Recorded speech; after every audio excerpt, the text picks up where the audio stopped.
Las palabras no solo describen la realidad. También la transforman y la conforman. Democracia, Memoria, hogar, derecho, intuición. número. En este podcast, cada semana conversamos con un especialista diferente sobre una palabra clave para comprender el mundo. Una semana, Una palabra.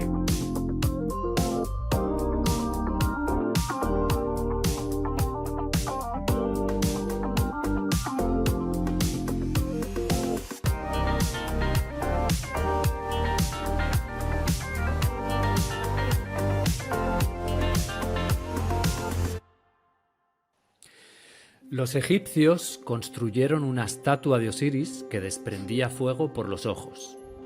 Los griegos cantaron la historia de Talos, un gigante autómata que protegía la isla de Creta de piratas e invasores. San Alberto Magno construyó en el siglo XIII unas cabezas parlantes y un autómata que andaba. Santo Tomás, preocupado porque acusaran de hechicería a su maestro, destruyó los inventos. Robots elaborados y destruidos por dos de los santos más respetados de la historia. La palabra androide procede de la palabra griega andros, varón, y eidos, imagen, y se utiliza para designar autómatas hechos a nuestra imagen y semejanza. Por eso, a los androides que tienen apariencia de mujer se les prefiere, o se las prefiere, llamar ginoides o fembots. El término androide fue difundido entre el público por la novela La Eva Futura, precursora de la ciencia ficción y escrita a finales del siglo XIX por Auguste Villers. La palabra robot es un poco más reciente y procede del checo robota, literalmente trabajo, y figuradamente trabajo forzado. Connota que los robots llegaron para hacer el trabajo duro.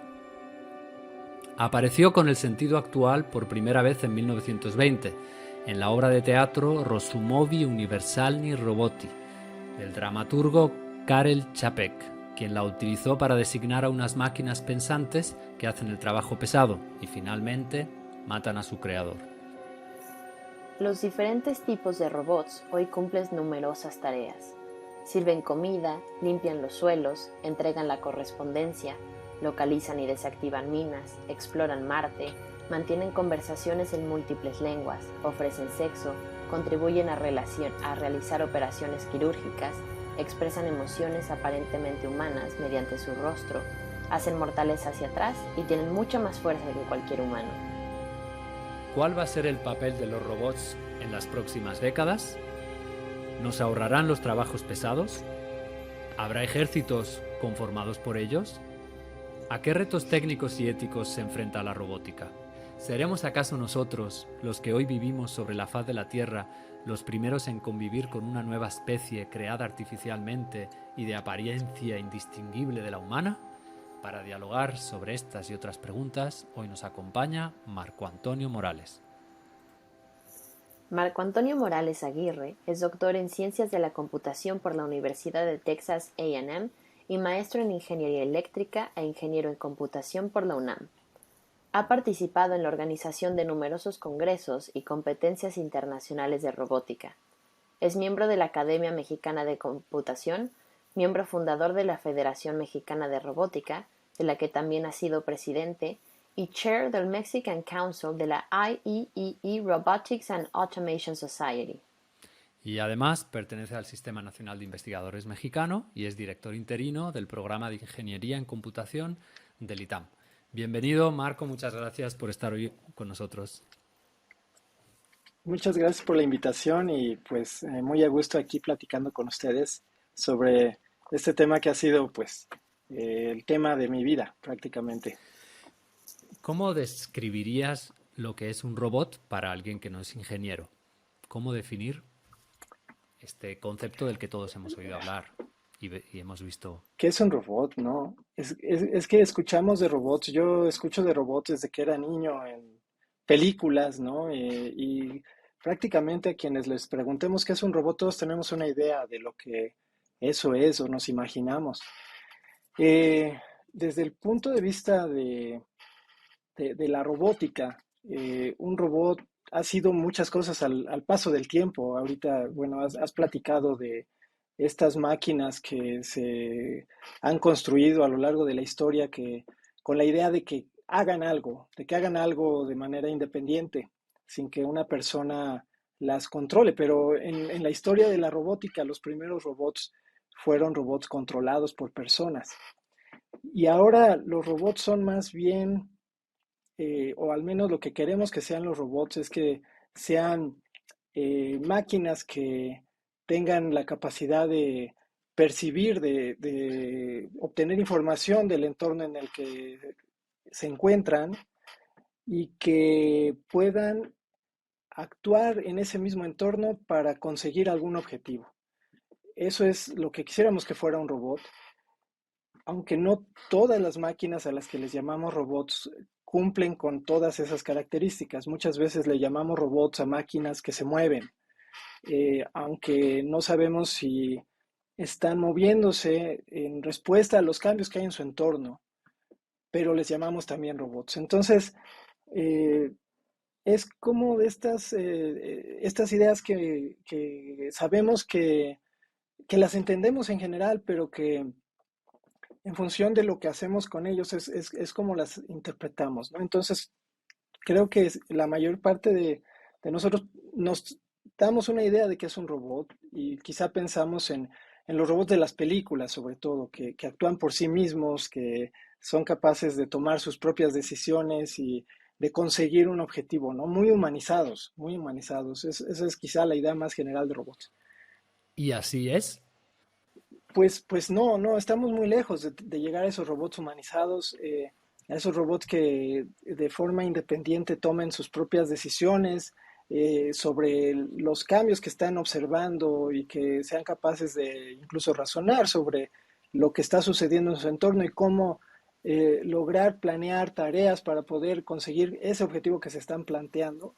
No, estamos bastante lejos, aunque hay casos recientes de desarrollos que nos hacen pensar que estamos un poco cerca de ellos, ¿no? Una pregunta. Al inicio mencionaste que algunos de los primeros robots eran controlados por humanos, pero ¿a qué te refieres con eso? ¿Tienes algún ejemplo claro? Sí, y de hecho todavía existen, ¿no?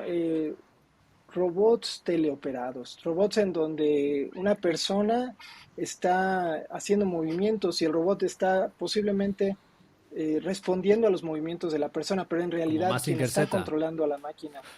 para Sí, entendernos. Ok, exactamente, exactamente, sí. ok. ¿Y Y y eso cómo sería diferente de como estas grandes herramientas de construcción o un coche? Claro, no, y justo en las herramientas quizás es uno de esos ejemplos en donde tenemos una máquina y una persona que está operando muchas veces con palancas para conseguir quizá, por ejemplo, que la máquina tome tierra, la desplace, la aviente. No es muy diferente, eso nada más que como en esas máquinas vemos a la persona ahí adentro, quizá no les llamamos robots. Pero hay otras máquinas similares en donde la persona no está dentro, pero está en algún cuarto en donde controla las mismas máquinas y que quizá ya las empezamos a pensar como un tanto robotizadas, ¿no? Dos ejemplos extremos. En las plantas nucleares, muchas de las acciones con estas barras que se tienen que colocar o retirar personas externamente en un cuarto separado controlan esas barras, pero pues las barras se están moviendo y las están operando. Otro ejemplo, y ese quizá no lo consideramos un robot, pero un ejemplo similar es este robot Da Vinci, que es un robot que se utiliza para hacer cirugía, en donde un cirujano está observando mediante una imagen imágenes que están siendo capturadas dentro del cuerpo de la persona y el cirujano está operando controles, pero estos controles, él está viendo las herramientas que están en el extremo dentro de la persona y él las está operando. También está teleoperado esa máquina y ya lo pensamos eso ya más como un robot. Es más complejo porque pues el cirujano está operando con herramientas que él está manipulando, que son muy grandes, sin embargo, dentro del cuerpo de la persona esas herramientas son extremadamente pequeñas, entonces tiene que haber muchísimo más, es más complejo el sistema para poder convertir los movimientos de esta persona, del cirujano, que está operando máquinas grandes, en los movimientos de pequeñas máquinas que hacen lo mismo, son pequeñas herramientas que están, con las que en realidad está haciendo la operación. Y ahí, pues en mi visión de la robótica, eso se parece más a un robot, aunque está teleoperado, el robot no está tomando ninguna decisión, todas las decisiones las sigue tomando la persona, pero es un sistema un poco más sofisticado, aunque sigue siendo teleoperado. Y eso en contraste con cuando el robot sí está tomando las decisiones por sí mismo. Casos de robots que toman decisiones por sí mismo. Ahora preparando el programa, pues veíamos los prototipos de Boston Dynamics, ¿no? Este Atlas que da volteretas hacia atrás, estos perros famosos célebres porque aparecieron en un capítulo de Black Mirror en donde van persiguiendo bueno, pues a los protagonistas. ¿Estos robots son autónomos? ¿Deciden por sí mismos? ¿O hasta qué punto? Ya tienen autonomía, ¿no? Cuando uno piensa en autonomía es justamente la posibilidad de la máquina de tomar decisiones en base solamente a sus observaciones. Eh, sí, ya tienen mayores niveles de autonomía. En el ejemplo del robot de humanoide, tiene esta forma humanoide de Boston Dynamics. Eh, Tiene que haber una identificación, por ejemplo, para poder correr o para poder subir escaleras o para poder saltar. Tiene que haber mucho sensado, ¿no? Tiene muchos sensores que le permiten saber qué está sucediendo, no nada más en su propio cuerpo mecánico, sino también cuando interactúa con ese entorno, ¿no?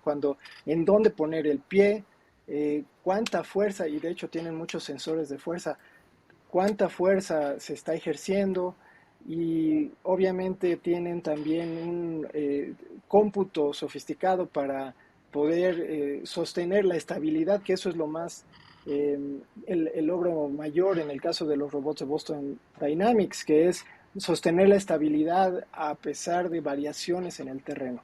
Pero tiene sus limitaciones y no, esas limitaciones tienen que ver mucho con el tipo de superficies donde se mueven y otras cosas. Con todo y eso, sí hay un cierto nivel de autonomía para poder conseguir por lo menos ese tipo de tareas, pero está especializada en eso, está especializada en poder correr, en poder brincar y hacer este tipo de maniobras. Y lo mismo con los perros. Ajá. Una pregunta. ¿Me podrías explicar, Marco, así, rápidamente, cómo se hace un robot? ¿Cómo empiezas? Eso quería preguntarte también yo, ¿cómo lo programas? Y de hecho, Gracias. antes de que nos respondas, No, antes de eso, ¿cómo empiezas a hacer bueno, un robot? solo un apunte ¿Cómo cultural. empieza a ser un robot? Solo un apunte cultural. Sí. En el siglo I, para que así Marco vaya pensando la respuesta, Herón de Alejandría escribió un tratado titulado Sobre los autómatas. Y por lo menos desde entonces, ya grandes mentes como Al-Jazari, Leonardo da Vinci o Descartes se han preguntado eso mismo que pregunta Carlos. ¿Cómo empiezas a hacer un robot? Algo muy importante para poder responder esta parte de esta pregunta es que los robots viven en un mundo físico. Entonces, al vivir en un mundo físico, eh, pues pensamos en las estructuras mecánicas para construirlos. Pero no nada más en las estructuras mecánicas para construirlos, sino también en cuál es la misión, qué misión queremos que el robot cumpla en ese mundo físico. Porque la misión me va a permitir decidir qué sensores tengo que utilizar para poder percibir ese mundo y qué actuadores, qué tipo de mecanismos de acción también tengo que incorporarle al robot. Entonces, tengo que pensar en estos componentes mecánicos que son la estructura del propio robot, los sensores que le tengo que colocar y dónde los tengo que colocar. No siempre los sensores tienen que estar en el robot, pueden ser sensores también externos al robot que observen al robot en el desempeño de lo que esté haciendo, y el tipo de formas de acción que generalmente son motores. Entonces, Y eso hace bastante complejo la robótica porque necesito entender de mecánica, necesito entender de sensores y usualmente pues de electrónica, de electrónica y de cómo conectar esos sensores con esa capacidad de decisiones. Entonces necesito computadoras y esas computadoras necesito conectarlas a estos mecanismos de acción, estos motores. Y en estas computadoras tengo que pensar en los programas que me van a permitir atender cada una de las diferentes cosas que se tienen que resolver.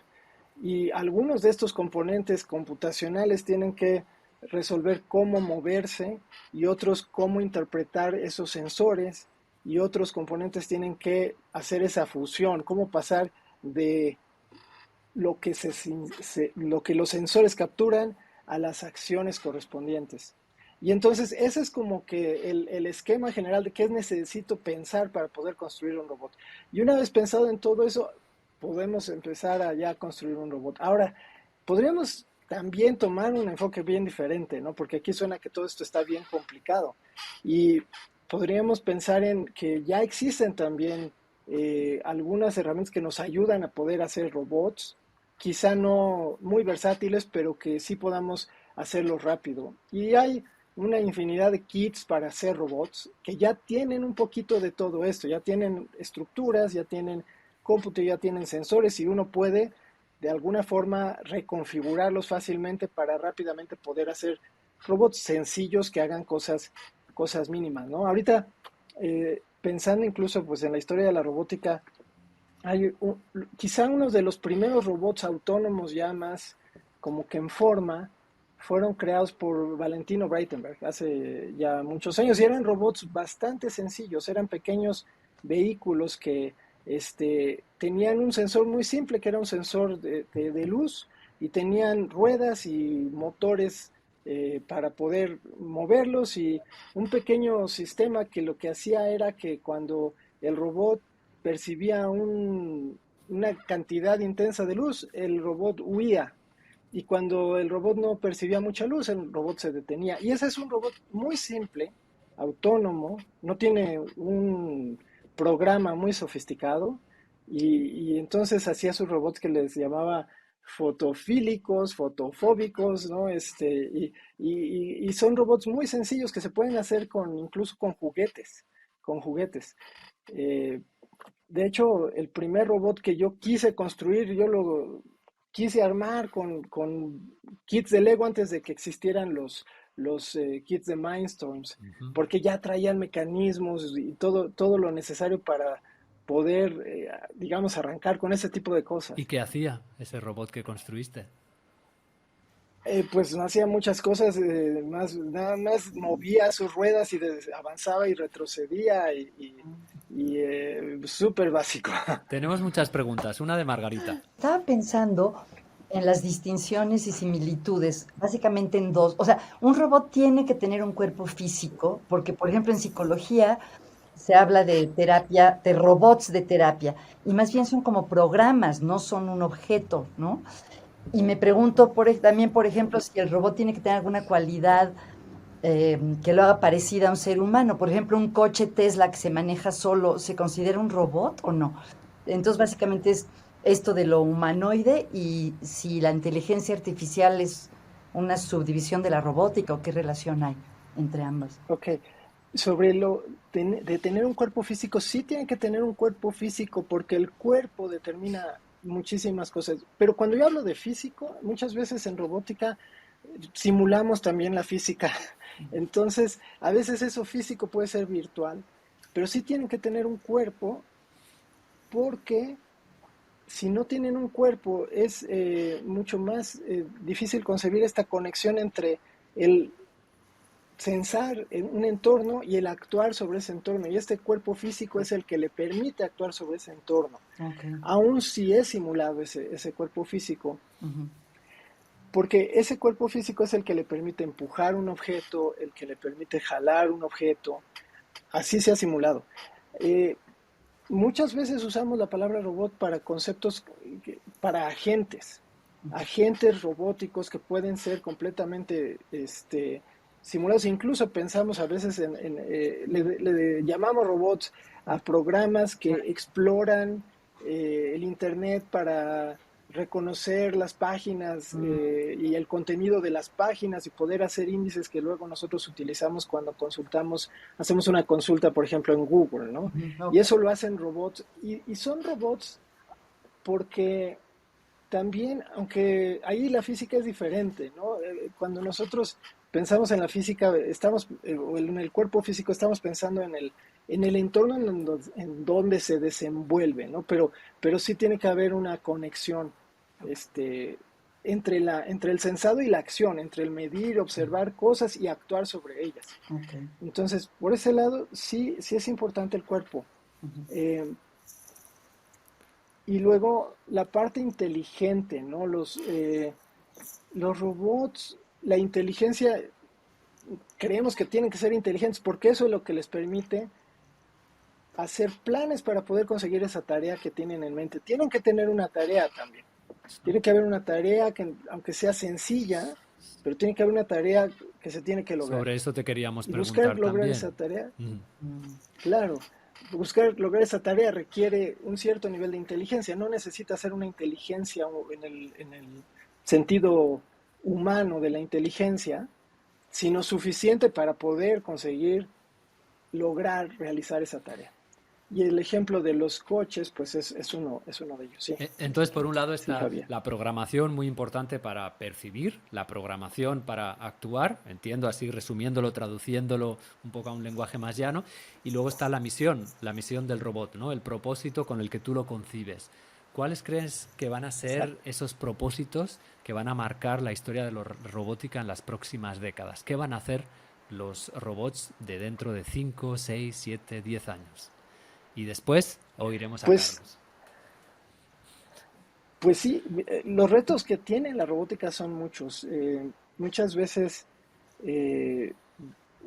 yo me hago esta pregunta repetidas veces de ¿por qué no vemos en las calles robots que estén levantando basura o que estén reparando infraestructura, o que no los vemos, ¿no? Los robots los seguimos viendo en las películas y seguimos pensando en los robots como lo que hacen los robots en las películas. Aunque, perdona que te interrumpa, animados, ¿no? pero justo ahora me decían el otro día que aquí ya en Tarragona, cerca de donde yo estoy ahora, ya hay un restaurante donde te sirve tu comida un robot.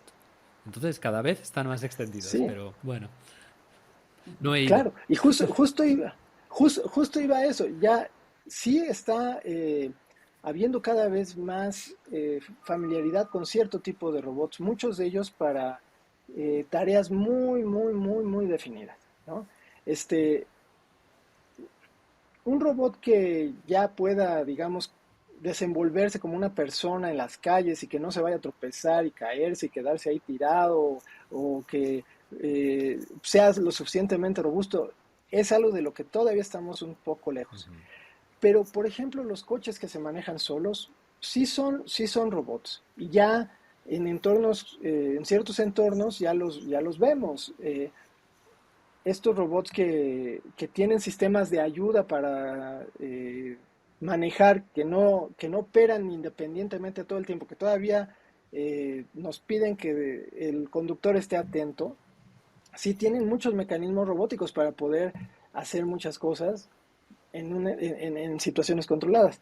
Pero pensemos que el problema de la conducción autónoma, aunque tiene muchas complejidades, la parte más simple del problema no es tan compleja. Lo que es complejo de ese problema es el poder responder adecuadamente ante una infinidad de situaciones que todavía, por mucho que estos robots están capturando datos todo el tiempo y aprendiendo a mejorar su desempeño, con la experiencia de todos los robots, de todos los coches autónomos que están desplegados en esas flotas por todo el mundo, están transmitiendo información de la conducción todo el tiempo, siguen teniendo dificultades en resolver situaciones inesperadas. Y es que esas situaciones inesperadas son raras. Y como son raras, son inesperadas. Son inesperadas. Exactamente. Y entonces todavía esos casos particulares hacen todavía peligrosos esos vehículos, ¿no? ¿Se han subido Pero el alguno? problema básico, Ay, ¿se han subido alguno? ¿alguno? ¿Se han Yo subido? sí, ¿Han tenido yo la sí. oportunidad? ¿Sí? Yo no. ¿Y cómo se siente, Marco? El subirte ahí No, a... yo no, pero además creo que en la Ciudad de México sería la máxima prueba para uno de esos vehículos, porque Sí, todo es Sí, sí, sí. cerrado. El Entonces, alto no significa el día que pueda un vehículo andar por las calles de México con los pavimentos como están, los semáforos mal puestos, todo eso, pues ese día sí será un verdadero buen robot. va a Pero ser la mientras prueba tanto, última. sí, exacto, la Claro. prueba de fuego. ¿Fue ahí donde te subiste, Marco? ¿O no? No, no, yo me he subido en ese tipo de coches sin conducir, sin conducir.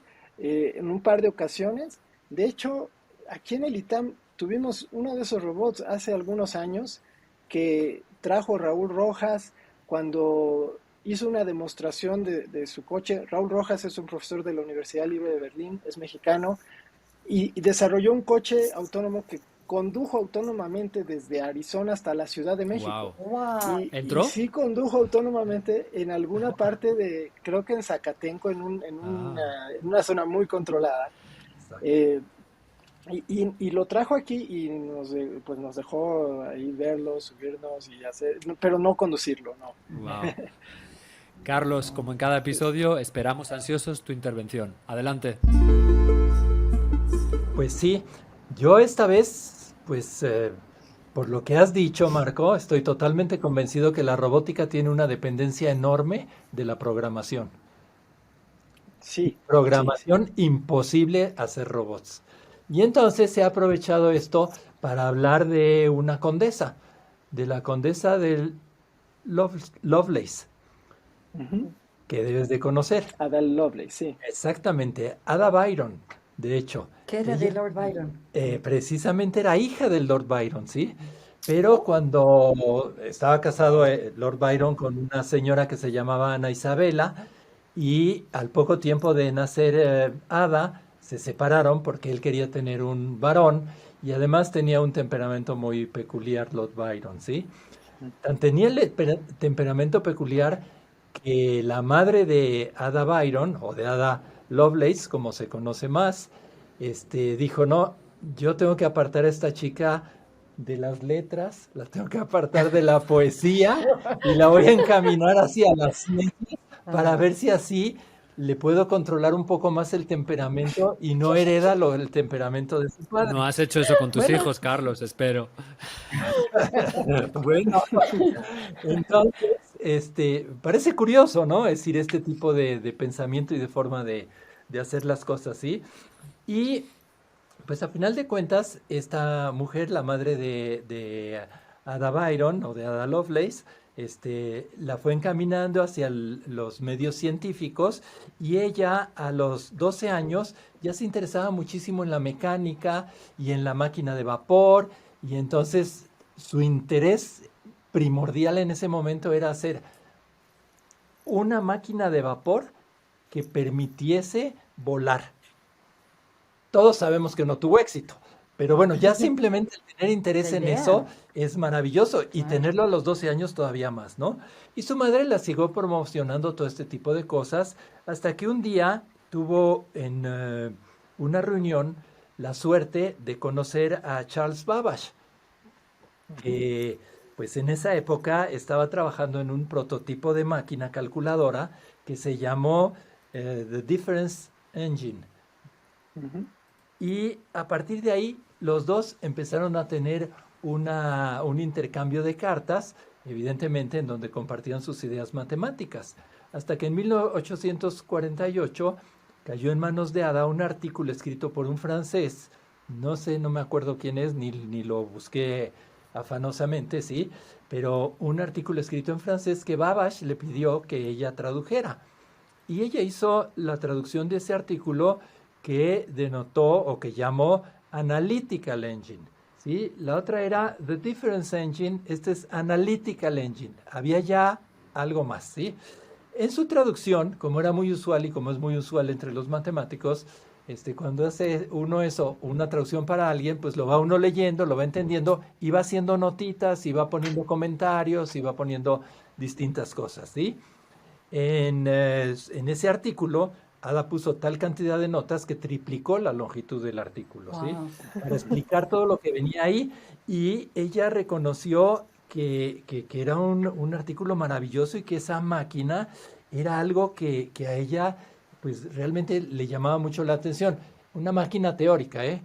Ahí todavía Sí. no habían construido nada, ¿no? Pero una máquina teórica y le llamó le llamó muchísimo la atención porque se dio cuenta que esa máquina podía procesar notas musicales, podía trabajar con letras, podía trabajar con imágenes y evidentemente con números, ¿no? Eso ya era algo mucho más sencillo, ¿sí?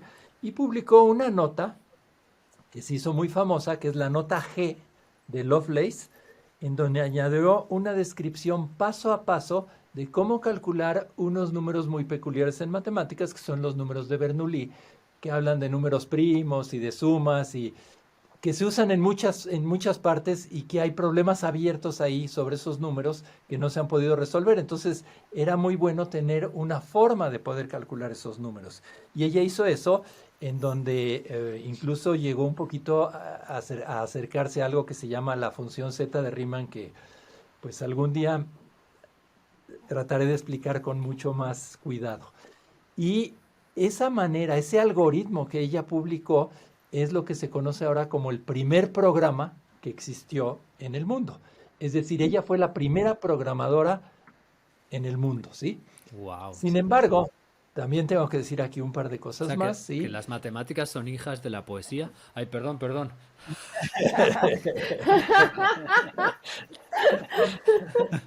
¿Qué tal, eh? Ve el progreso que ha hecho el alejarse de las letras. Bien, bien, bien. Bueno, Te la quitó, Javier, te la quitó.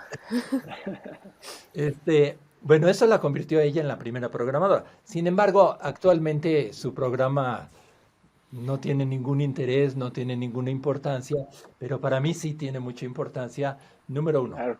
que lo haya hecho una mujer. Porque en esa época les voy a indicar que su marido era el que iba a la biblioteca a sacar libros y artículos porque las mujeres no tenían acceso a las bibliotecas. Wow. Entonces, imagínense la época en la que ella vivió. Tuvo 3 hijos. Si ahora con 3 hijos es difícil para las mujeres eh, llevar a cabo sus trabajos, en esa época era verdaderamente impensable. Entonces, aunque su trabajo eventualmente no haya tenido un gran impacto en la ciencia, me parece que es un modelo de mujer, la brillantez que tenía en la cabeza para poder hacer todo ese tipo de cosas, ¿sí? Y pues finalmente murió de cáncer en 1851, ¿sí? Esa es la precursora para mí de todo lo que es la computación y por supuesto que los robots, porque sin ello no podrían haber pasado esas cosas y lo hizo 100 años antes de que existieran computadoras físicas, ¿no? Wow. Lo cual es verdaderamente maravilloso, es decir, ahí vuelvo a repetirte, Javier, ¿sí? La abstracción de las matemáticas es lo maravilloso y más maravilloso que después se puedan aplicar. No me vas a decir, pensar todo eso en la cabeza sin que existiesen máquinas para hacerlo y llevarlo a cabo y después, al cabo del tiempo, ¡pum! Ahí están los robots. Entonces, ¿los robots son mucho más previos a la computación?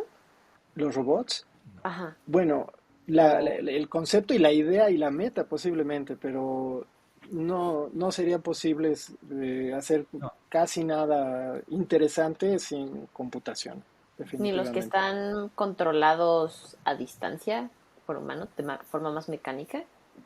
O esos ya encajan más bien en herramientas. En O títeres. sea, sí existe tecnología sin computadora, con exclusivamente electrónica analógica, aunque los mecanismos son interesantes, los mecanismos que se utilizan para implementarlos, eh, porque aunque no son computadoras propiamente, hacen operaciones que incluso algunos han hecho lo que les llaman computadoras analógicas. porque hacen operaciones que quizá en una computadora se tendrían que resolver numéricamente, pero por ejemplo hacen diferenciación, derivación, sumas, este tipo de cosas, que si bien no es cómputo con programas, en cierta forma sí hay sí hay un cómputo, aunque sea analógico, en ese tipo de mecanismos también. Y posiblemente estas máquinas sí pueden responder a sensores que están conectados directamente a todos estos mecanismos analógicos sin pasar por un procesador, por una computadora propiamente, ¿no? Y quizá no son reprogramables tampoco, lo cual también hace que sean muy poco versátiles, ¿no? Pero no tienen esta conexión para poder tomar decisiones sobre su entorno. Entonces, no serían robots. Una última cosita que quiero hacer hincapié me llamó mucho la atención y yo no lo sabía, que androide venía de la palabra andros, que es varón, con lo cual me parece todavía más importante hacer hincapié en que fue una mujer la primera programadora. Qué bonito. Sí. Y Carlos, a Ada Lovelace se le reconoce, hay un lenguaje de programación que es Sí, de sí, los sí, sí. primeros lenguajes Sí, de sí, programación que se pero llama Ada. digamos, se lo pusieron en honor a ella. Ujú, No es porque Ujú. ella contribuyese a ese lenguaje, ¿no? Claro, sí. Sí, Sí, eso, no, sí, fue muchos años después ya que exacto. existían computadoras digitales, pero como bien dices, eh, todo lo que desarrolló lo hizo sin una computadora física. Maravilloso. Oigan, al respecto de esto de imaginar abstractamente antes de aterrizar, de crear, de materializar un proyecto, estuve leyendo, no sabía, he leído mucho a Isaac Asimov, el escritor de ciencia ficción, que también era científico, pero leí por allí que dicen que la palabra robótica, la palabra, la acuñó él, no sé si es cierto o no. ah, Pero bueno, eso me lleva a la siguiente pregunta doble. Por un lado, él siempre hablaba de que en su mundo imaginario los robots se regían por tres leyes, ¿no? La primera era que nunca dañarás a un humano, la segunda que bla bla bla, la tercera que bla bla bla. Y esto me lleva a la pregunta, ¿no? ¿Cómo programar éticamente un robot? Y al mismo mm, tiempo, ¿qué opinas sobre esto que se dice y se ve en Internet de que los ejércitos del futuro van a estar compuestos en gran medida por robots? Sí, eso es una pregunta bien, como difícil, porque en toda la ingeniería, eh, tenemos que, al final, lo que hace un ingeniero es buscar, generar soluciones para problemas y esas soluciones tienen que, eh, pues, ser soluciones que atiendan consideraciones éticas. Y los robots como herramientas pueden tener aplicaciones muy buenas, pero también aplicaciones completamente contrarias a la ética. Y ahí es algo que se tiene que reflexionar continuamente porque es difícil anticipar los usos antes de que la tecnología esté disponible, ¿no? Conforme la tecnología empieza a estar disponible es cuando empiezan a descubrirse esos usos y por supuesto una de las fuerzas que impulsan mucho el desarrollo tecnológico son las aplicaciones militares. Y esta idea de, por un lado, ejércitos robóticos en donde ya no se pierden vidas, pero pues quién sabe, la verdad, tomar en cuenta todas las posibles implicaciones que eso tiene, no nada más para las vidas de las personas que puedan exponerse directamente a esos robots, sino también sociales, ¿no? Sociales y de magnitudes, pues que es difícil concebir antes de que exista muchas veces la tecnología. Se puede uno imaginar cosas, pero hasta que la tecnología vemos cuál es su aplicación, es cuando empezamos ya a imaginar y el ser humano es, eh, bueno, tenemos una imaginación impresionante para encontrar usos alternativos de cosas que inicialmente quizá no se concibieron Ya. para esas cosas, Mm. ¿no?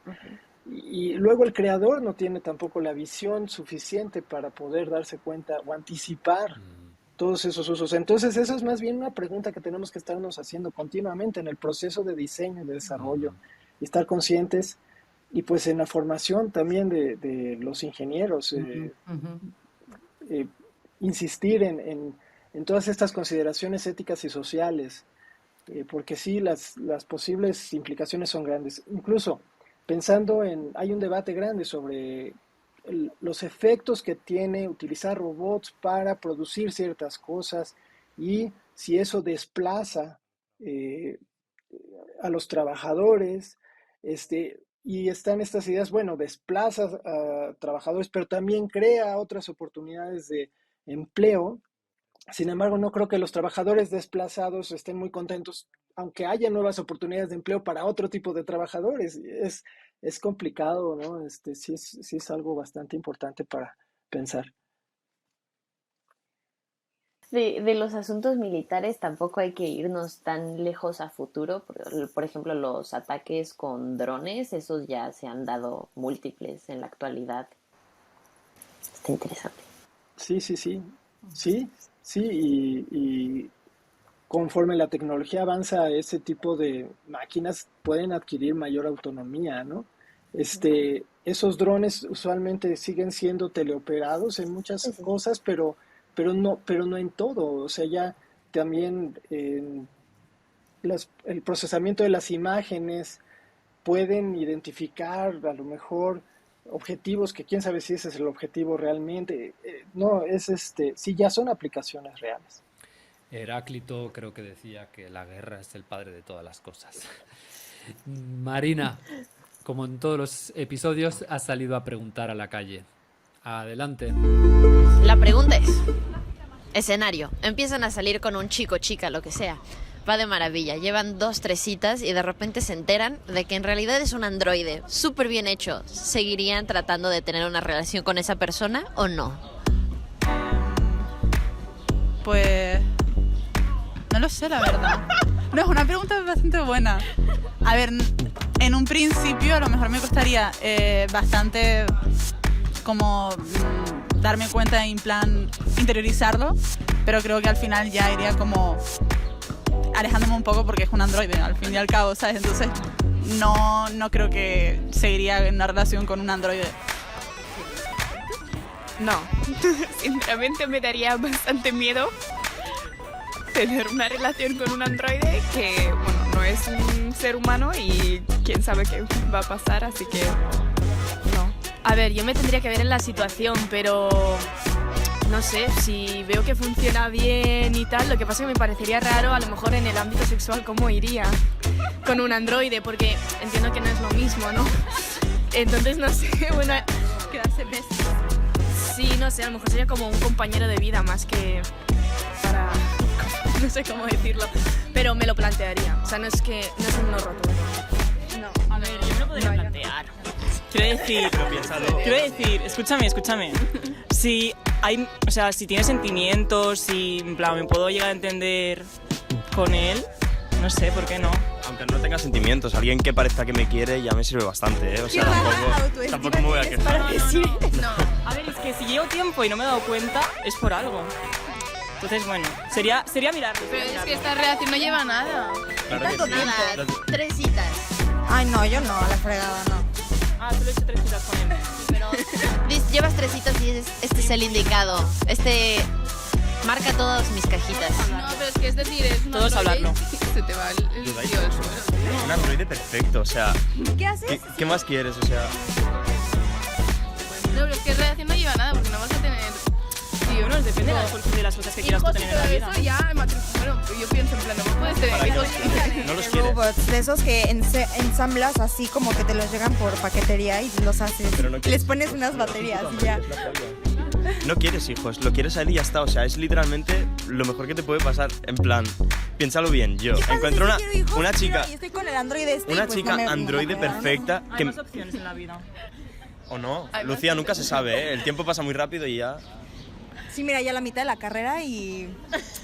Y así vamos. Así vamos Por eso bien. que un androide yo creo que tampoco es mala idea. No, yo no. Bueno, no se lo pensaría. Yo me lo planteo. Ok. Yo es un sí. Muy rotundo, de hecho, ¿eh? Yo no, ya Muy no. rotundo, No sí, extremos, sí. Pero bueno, me lo puedo pensar. Gracias a ti. Para ti, Marco, va a ser la misma pregunta que a mis compañeros y es, ¿entrarías en una relación con un androide tan bien hecho pero así tan bien hecho que si alguien no te dice, no te avisa, como, oye, esta persona que tú ves aquí es un androide, ¿entrarías en esa relación con la información de que es un androide? A ver, vamos a darle un poco de No. tiempo. Ah, no, muy bien. ¿Por qué, Marco? Porque es un androide, es una máquina. Es una máquina. No podría yo concebir un androide que fuera un ser humano. Es como la pregunta de si un androide pudiera ser un ser humano. Yo, por más desarrollo que haya en la robótica, y no sé en el futuro, quizá en en algunas décadas, no sé, pero s- para mí un androide sigue siendo una máquina. Está este test, ¿no?, que aparece en Blade Runner, el test de Boyd-Kampf, que está inspirado en el test de Turing, que consiste en, bueno, Harrison Ford le va haciendo preguntas a los androides para identificar si son androides o no, o son humanos, porque en la película pues los androides son idénticos a los humanos. ¿Qué preguntas nos harías tú, Marco, por ejemplo, a nosotros para saber que no somos androides? Bueno, con lo que sé ahorita de los androides es bien fácil porque Ah, cualquier pregunta que requiera planificar cosas de una situación compleja, ni siquiera con las herramientas de inteligencia artificial que ya ahorita están desarrollándose fuertísimo, ni siquiera con esas herramientas se pueden resolver de una forma coherente, ¿no? Y aquí ya estamos pensando más en la parte computacional que en la parte del mundo físico de la robótica, pero en el caso de un robot, en donde yo decía que necesita actuar, más que preguntar cosas, lo que yo les pediría es hacer cosas, ajá.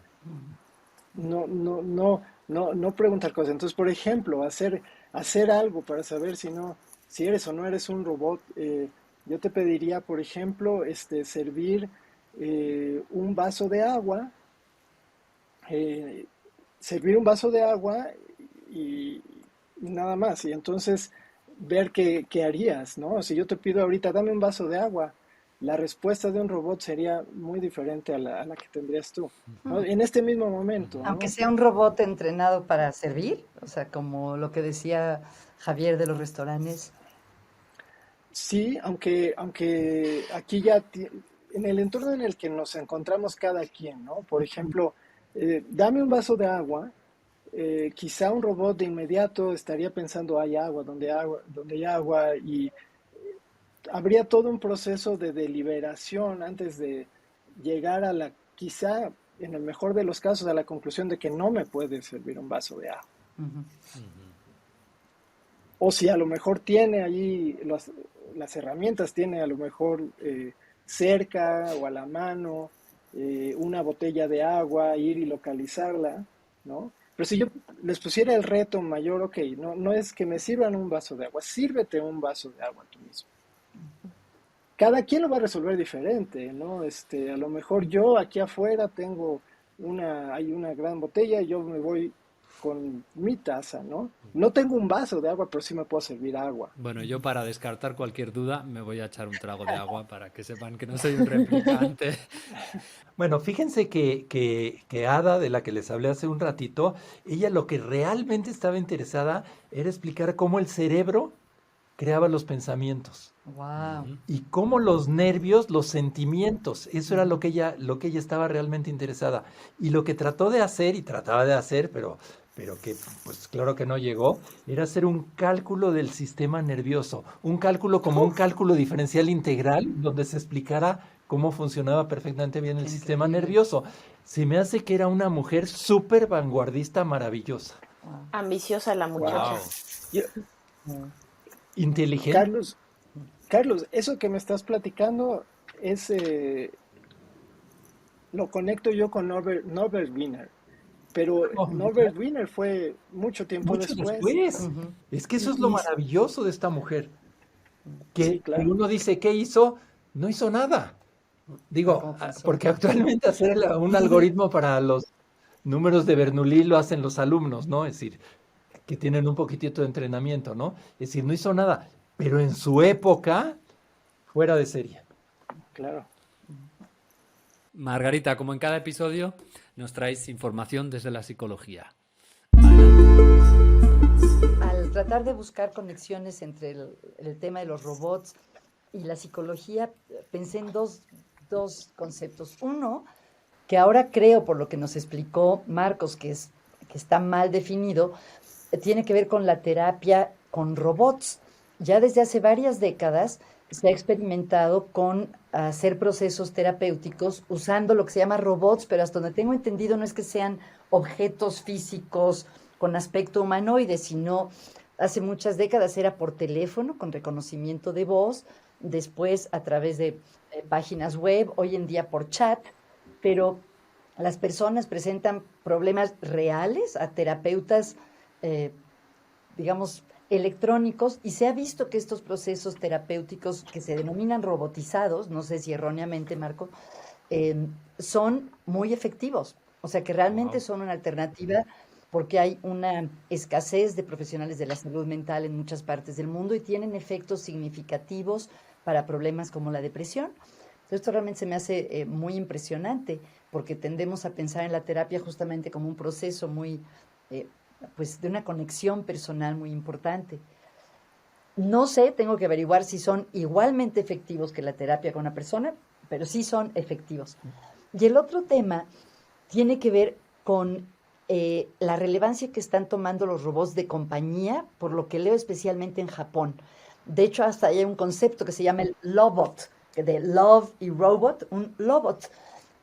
Y cada vez más personas tienen estos sí parecen humanoides, por lo que leo miden más o menos 1,20 de estatura, son de textura blandita, pesan 12 kilos y mucha gente los tiene y dicen que los quieren, que no es como tener una relación de amor con una pareja, pero sí es como tener un familiar. Y que incluso hay restaurantes donde ya hay calcomanías que dicen Lobots Welcome, así como tenemos aquí restaurantes con fierro, se puede ir con robot, ¿no? Entonces, esto realmente se me hace muy, muy impresionante. Y lo último que quería mencionar que se relaciona con esto último es que una colega terapeuta de pareja me contó de una situación real en la que en una pareja, uno de los miembros de la pareja había adquirido una muñeca que no sé si se califica como robot, pero que aparentemente era muy, muy realista y tenía interacciones eróticas con, no sé si son interacciones, pero conductas eróticas con la muñeca. Y el tema por el que venían es que la esposa estaba muy celosa y el asunto era si eso se considera una infidelidad o no. Wow. Te ha dejado tarea muy difícil, Dragón. Marco. Sobre lo que acabas de decir, yo me acuerdo que en algún momento hubo como era como una especie de llaverito que llamaban Tamagotchis, Sí, que había que cuidarlo. en donde efectivamente era eso, había que cuidarlo y tenían que darles de comer y no sé qué, y entonces había los que sí lo hacían bien y que estaban muy pegaditos a su Tamagotchi y que tenían la compañía de su Tamagotchi y de repente les sacaban recaditos y no sé qué, y los que pues les daba exactamente lo mismo, ¿no? Bueno, Entonces me recordaste mucho la descripción de lo que acabas de decir. a mí me recordó dos cosas. Una, que los bots, los que te contestan por la computadora, quizás sí que sirven para dar terapia en algunas ocasiones, pero por otro lado también sirven para crear traumas. A mí me crean traumas, así de... Son horribles. Sí. Sí. Desesperantes. Y sobre lo que decías de los robots de compañía y todo eso, estuve buscando y bueno, es que sí, hay todo un mercado, ¿no?, sobre esto, y hay un español que no recuerdo cómo se llama, pero que tiene una muñeca inflable robótica o algo así, y él argumentaba que justamente no se podía hablar mal de ella porque era como hablar mal del perrito de alguien, ¿no? Y wow, yo me quedé impactado y al respecto es muy curioso porque desde el siglo XIX las novelas de ciencia ficción y tal y cual fabulan mucho con este concepto de la Eva futura, mencionaba antes. Hay una peli de Nicole Kidman en donde se va a un pueblito donde todas las mujeres son perfectas y resulta que al final todas son robots. O hay un mito griego, el de Pigmalión, que, cansado él de las mujeres chismosas, decide retirarse a sus aposentos, el rey de no me acuerdo dónde, de Chipre, y entonces lo que hace es esculpir a una mujer, le sale divina, y entonces dice, híjole, me encantaría que tuviera vida, y los dioses le conceden vida, ¿no? Entonces como que hay ahí algo recurrente que da un poco de miedo. No, es la imaginación humana, ¿no? Y a mí me parece que aquí esto me recuerda la diferencia entre lo automático y lo autónomo, ¿no? Entonces, Sí. porque me decía si esto es robots de terapia, son o no robots, y yo creo que depende, puede ser, ¿no? Lo automático es como los servicios de contestación automática de, sobre todo los bancos, ¿no? Que ya nos reconocen la voz y uno puede, y los primeros nada más reconocían números, ¿no? Y no siempre bien, pero conforme se vuelven, inicialmente solo son automáticos, ¿no? Grabaciones y procesan audio y responden, pero se van volviendo cada vez más autónomos porque ya en el momento en que empiezan a entender mejor de qué se trata la pregunta y poder responder a la pregunta específica de una mejor manera, ya entonces se vuelven más autónomos y se vuelven más robots, más de acuerdo a la definición de robots. Y me imagino que en el caso de terapias ha de ser dependiendo de las limitaciones que deben de tener que ver con su capacidad de responder también. Seguramente mientras más se puedan adaptar a las diferentes preguntas, serán más útiles para un rango mayor de situaciones, ¿no? Quizás llegar al día también que los robots necesiten terapia. Es un nicho de mercado, ¿verdad? Ahora que lo dices es muy interesante, ¿no? Porque lo que ha surgido recientemente con ChatGPT, que está haciendo bastante ruido, es justamente, bueno, mucha gente está jugando con este tipo de chats. Nosotros también. Y ya hay nosotros también, sí, y ya he visto casos en donde hay quienes ponen a conversar en un chat con otro chat, ¿no? Entonces, puede ser, Javier. Wow. Oigan, ¿han visto Westworld? La serie esta de androides. No. Westworld. No. Es también impactante. Yo no la he visto, pero son robots también, Sí, ¿no? bueno, son androides, es un parque temático donde uno llega a hacer lo que quiere, porque como son androides, no son personas, pues entonces, claro, si estrangulas a un androide que tenga forma humana, es un asesinato, no, bueno, pero muy bien hecha, está muy buena la peli. No la voy a ver. Qué nervios. Una película buenísima es la de Ex Machina. La de Her también, ¿no? El que se enamora de una... Estaba pensando la de ella, ¿no? Pero todavía en todas estas películas los personajes no son robots reales. Claro. Ya, son imaginaciones. Sí, Sería interesante. ¿no? Sí, siguen siendo animaciones o siguen siendo actores, ¿no? Claro, es que Sí. no está lista la robótica para hacerlo. Así es, todavía no. Pero sí seguimos pensando en los robots como eso, ¿no? Como que ese es un poquito lo que, de todos estos casos que platican, lo que ha empujado mucho el desarrollar robots, esa imaginación de lograr llegar a construir una máquina que sea muy similar al ser humano. Pero las aplicaciones más relevantes actualmente de la robótica no son con robots humanoides, son con robots con muchas otras formas, más definidas por una tarea muy concreta. Simplemente el apoyo que le ha dado a la medicina a mí me parece excepcional, excepcional. Eso sí es un súper avance. O las misiones Sí, claro. en el espacio, ¿no? Supongo. Sí, no, y desde que Magnífico. los primeros, digamos, dispositivos de apoyo Magnífico. con las cirugías Sí. laparoscópicas, que todavía es totalmente teleoperado, pero un impacto impresionante. Y ahora ya con esta capacidad de llevar un poco más, llegar un poquito más preciso al lugar específico, ¿no? En donde sí, es un impacto impresionante. A mí me impactó, no lo hemos mencionado, pero lo menciono, aunque insistimos que este campo de la robótica al que le estamos dando menos conversación, menos atención en esta charla, que es el de la robótica industrial, médica, etcétera, pero para que nuestros oyentes lo sepan, si no lo saben, hay una robot a la que se le llama Sofía.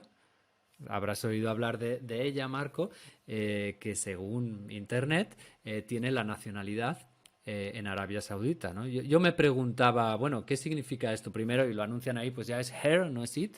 Y por otro lado me preguntaba, wow, en Arabia Saudita, ¿no? Donde las mujeres casi que no pueden opinar. Entonces ahí, en cambio, una robot tiene ciudadanía. Bueno, Claro, búsquenlo. queremos humanizar, Sí, queremos humanizar las máquinas, ¿no? sí. En todos estos casos son de humanizar a la máquina de Sí, alguna sí. forma, no sé por qué. Hacer a imagen y semejanza de nosotros. ¿Alguna pregunta que quieran hacerle a Marco antes de irnos despidiendo? Yo quiero hacerle pregunta a ustedes, la misma de si entraría en una relación con un androide. Yo no, yo Yo lo no. dije inmediato, no. Yo tampoco. No. Y le pediría que me sirviera primero un vaso de agua para estar seguro. ¿Tú, Marina? Yo no, porque a pesar de que podría como expresarme y darme a entender todas estas cosas como de que tiene emociones hacia mí, yo tendría consciente que no es que lo sienta, no es que lo tenga de verdad y con eso no podría. Ese sería como el primer bloque. En la literatura, el problema no es eso, no es decidir si tú quieres tener una relación con un androide. Es que la estás teniendo y no te has dado cuenta. Es, por ejemplo, O sea, Ahí. piensas que sí, no, pero eso le el sucede a uno de los afecto. protagonistas. Es lo que le sucede a uno de los protagonistas de una de las novelas de Isaac Asimov, que de repente se da cuenta que su esposa, que además es muy buena, la ha salvado de 1000 peligros, pues resulta que es un androide, ¿no? Y también hay un autor catalán que se llama Joan Perucho, que también escribió ya hace mucho ¡Ay, sobre qué esto. miedo! ¡Pum! Y de repente el protagonista se da cuenta de que Wow. Todo era por servir raro un vaso de agua. ¿Y seguramente. por qué me escalofría al oír lo que al final se da cuenta de... ¿Qué será eso que hace que sea tan terrorífico el darnos cuenta que una máquina es cuasi humana, ¿no? O sea, no sé dónde está, pero creo que nos produce a muchos esa sensación de miedo, de incomodidad, ¿no? Yo creo que será la Sí, falta de sentimientos, a- ¿no? a- esa pregunta fue abordada hace muchos años por un japonés. Eh, en Japón, pues ya lo dijeron, hay mucho interés en los robots, en donde incluso propuso esta idea de que entre más se parece un objeto a un ser humano, digamos, hay escalas, ¿no? Un peluche, puede causar ternura, pero si ese peluche se le dan cada vez características más humanas, llega un momento en donde genera repulsión. Wow. Pero si se le sigue humanizando más, llega otro momento en donde ya se le ve más como un humano. Entonces, Wow. le Gremlins. dio un nombre que ahorita me escapa a la memoria, pero hay un valle ahí en donde Ah. genera esa sensación de repulsión y justo muchos de los robots japoneses tratan de quedarse del lado de donde causa ternura más que del lado en donde causa repulsión, porque tendría que ser muy, muy humanoide. El ser humano tiene tiene la capacidad de detectar pequeñas cosas raras muy fácil. O sea, nuestro sistema visual reconoce movimientos extraños. Entonces, este robot Sofía, por muy bien hecho que está, se sigue notando que no es una Sí, Por persona. nota que el supuesto. robot. Ujú. Sí, sí. Y ya les va otra Sí. pregunta para el robot con la tecnología actual. Pónganlo a hacer un rompecabezas, pero, o sea, no a hacer, no a diseñar cómo armar el rompecabezas, sino a acomodar las piezas para... ¿A crearlo? ¿Y a No poco es eso no difícil, lo puede pero hacer? los No robots suena tan ahorita complicado, no ¿sí? pueden hacer manipulación fina muy bien. Manos, Ah, o sea, no manos. porque no puedan deducir qué va El dónde, sino el agarrar hecho la de pieza misma, ponerlo en su de lugar. ahí, de la pila de piezas y el acomodarla, requiere manipulación muy A ver, fina. Aunque Aunque justo vi un video Qué de interesante. los robots de Boston Dynamics en el que participan en un desfile de moda, Copernic, me parece, y uno de ellos le quita la ropa Wow. a una de las modelos. Wow, me quedé impactado. No sé, está en internet, tiene miles ¿Por la de modelo? visualizaciones y creo que es del invierno 2023 o algo así. Búsquenlo y les dará un escalofrío. Para la motricidad fina, digamos, de las manos y eso, muchas veces lo que hacen es que le ponen los sensores a una mano de un humano para que el robot vaya siguiendo esas cosas, que es como Como la que, cirugía, como ¿no? las Así es. cirugías, como todo ese tipo de cosas, ¿no? Ujú. Pero todavía no hay algo que, pues, digo, hasta donde yo sé, digamos que te pueda pasar las páginas perfectamente No bien y lo hay, agarrar ese no tipo lo de hay, cosas, no lo no hay. lo hay. Y me acordé, el concepto Pues, de lo tétrico le llaman el Uncanny Valley, que Ah, es ese valle de lo que es terrorífico, ¿no? pu- Sí. ajá, increíble. pues Marco, muchísimas gracias Wow, qué por tu interesante tiempo, por charla. tu sabiduría compartida y tu humanidad. Gracias. Vamos, No, vamos a despedirnos con unas palabras. Primero, que le pedimos al ChatGPT que escribiera. Le pedimos, escribe en 50 palabras un final para el podcast de hoy. Y él o ella o eso escribió. Los robots han demostrado ser herramientas valiosas en diversas industrias y han mejorado nuestras vidas de muchas maneras. Sin embargo, también debemos considerar cuidadosamente las implicaciones éticas y sociales a medida que avanzamos en la integración de robots en nuestra sociedad. Con un enfoque en la responsabilidad y la regulación, podemos maximizar los beneficios y minimizar los riesgos en este emocionante futuro robótico. Pero con lo que a nosotros nos gusta hablar, en ningún caso vamos a permitir que sea él o eso quien tenga la última palabra, y nos vamos a despedir con un poema firmado por Martín Gardella que se titula La máquina de la felicidad, con un cuento más bien, y que dice así. Mientras recorría la feria artesanal de mi barrio, un vendedor ambulante se acercó para ofrecerme la máquina de la felicidad.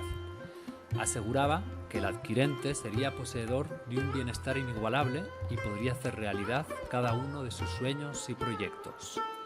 Con la ayuda del artilugio ofrecido, el comprador lograría obtener la posición laboral deseada, conquistar a la dama más hermosa del vecindario, o adquirir el dinero suficiente para comprar todos los bienes materiales que garantizaran una absoluta placidez. Era promocionada como la lámpara de Aladino del nuevo siglo, con instrucciones claras y sencillas para su funcionamiento. El deseo se transmite a través de un pequeño teclado alfanumérico y, una vez procesado, el artefacto se encarga de hacerlo realidad. Así de fácil, sin necesidad de genio ni de dioses milagrosos. Explicaba el oferente. Tanta felicidad por solo 100 pesos me pareció sospechoso. Pensé que si el aparato realmente cumplía con las fantásticas cualidades prometidas por el humilde comerciante, éste lo hubiera utilizado en sí mismo y no tendría necesidad de venderlo. En tono de broma y utilizando las palabras justas para no ofenderlo, decidí confesarle al mercader mis desconfiados pensamientos. Usted no entiende nada. Me dijo. Yo no necesito máquinas milagrosas para ser feliz. Sin darme oportunidad de responderle, el vendedor mostró una amplia sonrisa, frotó sus manos de manera desafiante y, prescindiendo del teclado, se evaporó mágicamente en forma de aura, junto con la máquina maravillosa y cada uno de los deseos que a través de ella yo hubiera logrado cumplir. Que la conversación que hemos tenido hoy con nuestro invitado especial, Marco Antonio Morales, nos sirva para recordar que no tiene sentido desarrollar robots cada vez más humanos si dejamos de cultivar día tras día nuestra propia e intransferible humanidad, y que no habría ingenios sin genios. Una semana. Una palabra. Este programa no habría sido posible sin la colaboración y producción del Departamento Académico de Lenguas, también del Carle, del Departamento Académico de Matemáticas, del Centro ITAN de Estudios del Bienestar y la Dirección de Desarrollo y Comunicación Institucional. Y de Pablo, el amigo invisible que nos hace visibles. Una semana. Una palabra.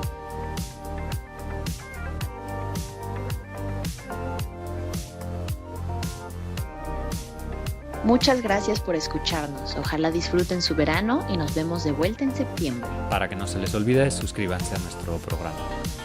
Gracias por oírnos. Gracias.